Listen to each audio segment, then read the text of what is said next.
Hello students, welcome to my channel. आज हम इस वीडियो में पढ़ेंगे केल्विन साइकिल। तो फोटोसिंथेसिस रिएक्शन आप सभी को पता है, जिसमें दो फेज होते हैं। एक होती है लाइट रिएक्शन की फेज, दूसरी होती है डार्क रिएक्शन की फेज। तो लाइट रिएक्शन में क्या बनता है? लाइट रिएक्शन में एनर्जी गिविंग मॉलिक्यूल्स NADPH2 और ATP मॉलिक्यूल्स बनते हैं, ऑक्सीजन बनता है। ऑक्सीजन जो है वो स्टोमेटा से बाहर आ जाता है, बचता है दो एनर्जी रिच मॉलिक्यूल्स NADPH2 और ATP मॉलिक्यूल्स। ये दो जो मॉलिक्यूल्स बनते हैं लाइट रिएक्शन में, वो यूज होंगे डार्क रिएक्शन में। तो डार्क रिएक्शन जो है वो क्या करेगा? जो कार्बन डाइऑक्साइड होता है लीफ में, उसकी मदद से या उसको यूज करके शुगर मॉलिक्यूल्स बनाएंगे। तो ये है डार्क रिएक्शन। तो डार्क रिएक्शन का फर्स्ट 3 स्टेप है। फर्स्ट स्टेप है कार्बोक्सिलेशन, सेकेंड स्टेप है ग्लाइकोलिटिकल रिवर्सल, और थर्ड स्टेप है रीजनरेशन ऑफ RUBP। ये 3 स्टेप होते हैं केल्विन साइकिल के। तो केल्विन साइकिल क्या करता है? कार्बन डाइऑक्साइड को शुगर मॉलिक्यूल में अटैच करके न्यू शुगर मॉलिक्यूल बनाने का काम करता है। ये होता है केल्विन साइकिल में। हम जानते हैं कि प्लांट्स अपना खाना खुद बना सकते हैं, तो ये वो साइकिल है केल्विन साइकिल, जिसकी मदद से कि प्लांट अपना खाना खुद बना सकते हैं। तो फर्स्ट स्टेप हम देखेंगे कार्बोक्सिलेशन। ये जो है कार्बोक्सिलेशन, ये फर्स्ट स्टेप है। तो ये कहाँ से है? यहाँ से यहाँ तक का ये फर्स्ट स्टेप है कार्बोक्सिलेशन। अब कार्बोक्सिलेशन नाम ही कहता है कि addition of carbon dioxide to a compound, to एक कंपाउंड को जो है वो कार्बन डाइऑक्साइड ऐड किया जा रहा है। तो वो कौन सा कंपाउंड है? यहाँ पे RUBP, रिब्यूलोज बाइफॉस्फेट। एक रिब्यूलोज बाइफॉस्फेट पे एक कार्बन डाइऑक्साइड मॉलिक्यूल ऐड होगा। ऐसे 3 मॉलिक्यूल्स ऑफ रिब्यूलोज बाइफॉस्फेट पे 3 molecules of carbon dioxide add होंगे। तो यहाँ पे जो है वो कौन सा एंजाइम होगा? Carboxylase enzyme. तो जो 5 कार्बन शुगर है, जो रिबुलोज 5 फॉस्फेट है ना, वो 5 कार्बन शुगर है। ये जो 5 कार्बन शुगर है वो कार्बन डाइऑक्साइड एक्सेप्ट करेगा।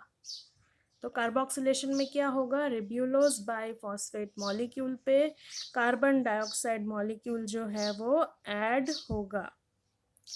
अब ये पूरी एक इक्वेशन है, इसलिए हम 3 मॉलिक्यूल्स की कैलकुलेशन में ये पूरा समझते हैं। तो 3 molecules of carbon dioxide attach होंगे 3 मॉलिक्यूल्स ऑफ RUBP में, और उसके बाद बहुत सारे इंटरमीडिएट प्रोडक्ट्स बनते हैं, और फाइनली बनता है 6 PGA। ये जो है ना PGA, यहाँ पे 6 है, 3 है, पर यहाँ पे 6 होना चाहिए। 6 मॉलिक्यूल्स ऑफ PGA बनते हैं। तो ये जो 6 मॉलिक्यूल्स ऑफ PGA बना, जो लास्ट एंजाइम यूज होता है वो है RUBP कार्बोक्सिलेज या रुबिस्को। इस एंजाइम को बोलते हैं रुबिस्को। ये जो एंजाइम है, ये आपका MCQ में भी आ सकता है कि ये जो एंजाइम है वो most abundant protein on the earth है। It is the largest protein found and it the most abundant protein on the earth. Why? Because बहुत सारे प्लांट्स हैं, सारे प्लांट्स फोटोसिंथेसिस कर रहे हैं। तो ये जो मेन एंजाइम जो है RUBP कार्बोक्सिलेज या रुबिस्को करके जो एंजाइम है, वो ही मेन एंजाइम है जो कार्बन डाइऑक्साइड को रिब्यूलोज बाइफॉस्फेट पे फिक्स करता है और क्या बनाता है? 6 molecules of PGA, phosphoglyceric acid. तो इसलिए ये जो प्रोटीन है वो एबेंडेंटली प्रेजेंट है अर्थ पे। तो अब नेक्स्ट स्टेप आता है, ये स्टेप हुआ कार्बोक्सिलेशन का। नेक्स्ट स्टेप यहाँ से शुरू होता है ग्लाइकोलिटिकल रिवर्सल का। तो देखते हैं ग्लाइकोलिटिकल रिवर्सल में क्या होता है। तो फर्स्ट स्टेप होता है कि जो ये PGA मॉलिक्यूल्स बना है, PGA मॉलिक्यूल ये कन्वर्ट होते हैं 1,3 डाइफॉस्फोग्लिसरिक एसिड में। तो कैसे कन्वर्ट होते हैं? 6 मॉलिक्यूल्स ऑफ पीजीए को कन्वर्ट करने के लिए 6 एटीपी मॉलिक्यूल की एनर्जी यूज़ होगी और 6 एटीपी से एडीपी बन जाएगा और वो एनर्जी यूज़ करके 6 मॉलिक्यूल्स ऑफ 1,3 डाइफॉस्फोग्लिसरिक एसिड बनेंगे, जिसका शॉर्ट फॉर्म है PgAl।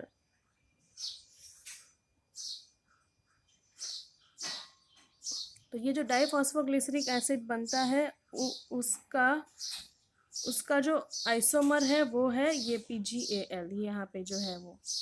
तो यहाँ पे जो ये इंटरमीडिएट कंपाउंड बना वापस वो रिड्यूस होता है, NADPH2 से उसको एनर्जी मिलती है और 6 NADP मॉलिक्यूल बनता है, 6 फॉस्फेट मॉलिक्यूल बाहर निकल जाते हैं और फाइनल मॉलिक्यूल जो बनता है वो 6 PgAl ग्लिसरॉल्डिहाइड फॉस्फेट मॉलिक्यूल बनता है। ये जो मॉलिक्यूल है ये फर्स्ट कार्बन बना, ये फर्स्ट शुगर मॉलिक्यूल बनता है 3 कार्बन्स का। तो वापस एक बार देख होती है साइकिल। तो इस साइकिल में पीजीए मॉलिक्यूल जो होता है वो एटीपी यूज़ करके 1,3 डाइफॉस्फोग्लिसरिक एसिड बनाता है। ये मॉलिक्यूल्स NADPH2 यूज़ करके PgAl फॉर्म करता है। तो ये 3 मॉलिक्यूल्स बनते हैं और glyceraldehyde phosphate is the first sugar 3 carbon sugar to be formed by the photosynthesis. तो आई होप ये क्लियर हुआ आपको। अब ये जो PgAl बना, ये PgAl यहाँ जो बन गया यहाँ तक, तो ये कौन सा फेज कंप्लीट हुआ? ग्लाइकोलिटिकल रिवर्सल। अब ये ग्लाइकोलिटिकल रिवर्सल क्यों है? क्योंकि ये जो ग्लिसरॉल्डिहाइड फॉस्फेट है ना, ये आइसोमर है, isomer of dihydroxy acetone phosphate. ये दोनों एक दूसरे में कन्वर्ट हो सकते हैं, इसलिए इसको कहते हैं ग्लाइकोलिटिकल रिवर्सल। ये ऐसे मॉलिक्यूल है जो एक दूसरे में कन्वर्ट हो सकता है, आइसोमर है एक दूसरे के। अब ये नेक्स्ट जो होता है वो रीजनरेशन ऑफ RUBP। तो रीजनरेशन कैसे होगा? तो जो एक मॉलिक्यूल ऑफ PgAl है ग्लिसरॉल्डिहाइड फॉस्फेट, वो यूज़ हो जाएगा दूसरे शुगर और ग्लूकोज को बनाने में, और 5 molecules of PgAl glyceraldehyde phosphate, 5 molecules of glyceraldehyde phosphate जो है वो वापस यूज़ होंगे, वो 3 ATP मॉलिक्यूल यूज़ करेंगे, 3 ADP मॉलिक्यूल रिलीज़ करेंगे और बहुत सारे केमिकल रिएक्शन बीच में होते हैं और उसके बाद वो कन्वर्ट हो जाते हैं रिब्यूलोस बाइफॉस्फेट RUBP में। तो ये 5 मॉलिक्यूल्स ऑफ PgAl क्या करता है? 3 मॉलिक्यूल्स ऑफ RUBP को वापस जनरेट करता है। तो इस तरीके से पूरा साइकिल चलता है। तो चलिए इसको इक्वेशन फॉर्म में देखते हैं। तो इक्वेशन फॉर्म है यहाँ